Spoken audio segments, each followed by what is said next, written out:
Casey at the Bat, written by Ernest Lawrence Thayer, 1888. This is the story of a player who was the greatest of the great.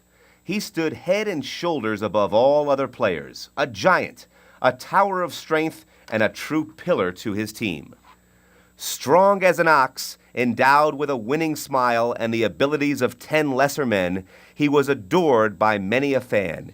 He was none other than the mighty Casey of the famous Mudville 9. This mighty Casey popped the stitches on more baseballs than most batters ever even hit. Whenever he came to the plate, he would always let the first 2 pitches go by, on purpose. Strike 1, strike 2. But when the time came for strike 3, Casey would tire of toying with the pitcher. Grim determination would set in. He would grind his teeth together, and his furious glare said he wanted to murder the ball. Then came the pitch. Casey swung his bat with the power of a hurricane.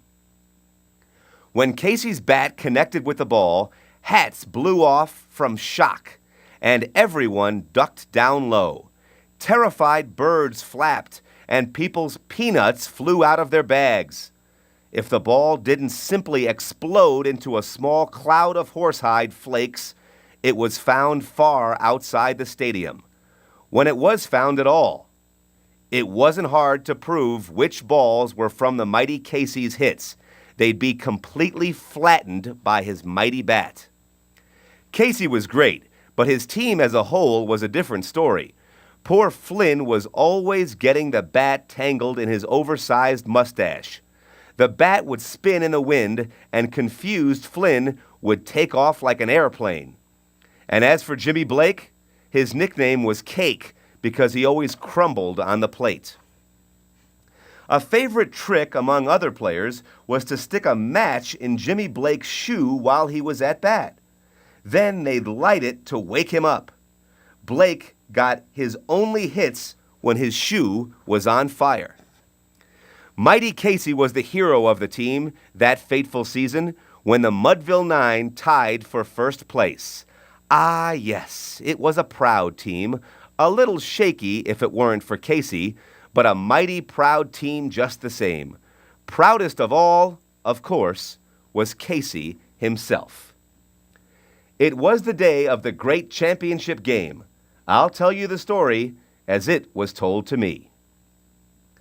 The outlook wasn't brilliant for the Mudville 9 that day. The score stood 4-2 with but one more inning left to play. And then when Cooney died at first and Barrows did the same, a sickly silence fell upon the patrons of the game. A straggling few got up to go in deep despair. The rest clung to that hope which springs eternal in the human breast. They thought, if only Casey could get a whack at that, we'd put up even money now with Casey at the bat. But Flynn preceded Casey, as did also Jimmy Blake, and the former was a Lulu, and the latter was a cake. So upon that stricken multitude grim melancholy sat, for there seemed but little chance of Casey's getting to the bat. But Flynn let drive a single to the wonderment of all, and Blake, the much despised, tore the cover off the ball. And when the dust had lifted and the men saw what had occurred, there was Jimmy safe at second and Flynn a huggin' third.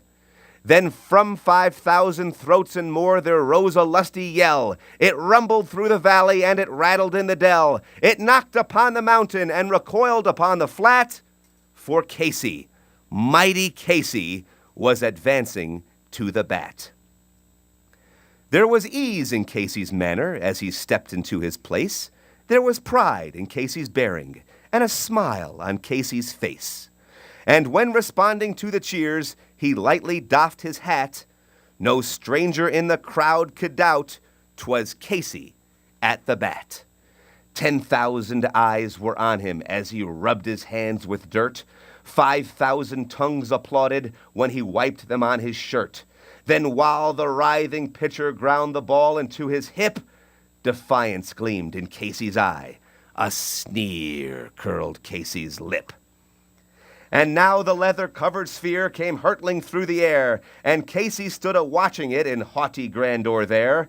Close by the sturdy batsman, the ball unheeded sped. "That ain't my style," said Casey. "Strike one," the umpire said. From the benches black with people there went up a muffled roar, like the beating of the storm waves on a stern and distant shore. "Kill him! Kill the umpire!" shouted someone in the stand, and it's likely they'd have killed him had not Casey raised his hand. With a smile of Christian charity, great Casey's visage shone. He stilled the rising tumult. He bade the game go on. He signaled to the pitcher, and once more the spheroid flew. But Casey still ignored it, and the umpire said, "Strike two!" "Fraud!" cried the maddened thousands, and echo answered, "Fraud!" But one scornful look from Casey, and the audience was awed. They saw his face grow stern and cold. They saw his muscles strain. They knew that Casey would not let that ball go by again. The sneer is gone from Casey's lip. His teeth are clenched in hate. He pounds with cruel violence his bat upon the plate. And now the pitcher holds the ball, and now he lets it go, and now the air is shattered by the force of Casey's blow. Oh, somewhere in this favored land, the sun is shining bright. The band is playing somewhere, and somewhere hearts are light. And somewhere men are laughing, and somewhere children shout. But there is no joy in Mudville. Mighty Casey has struck out.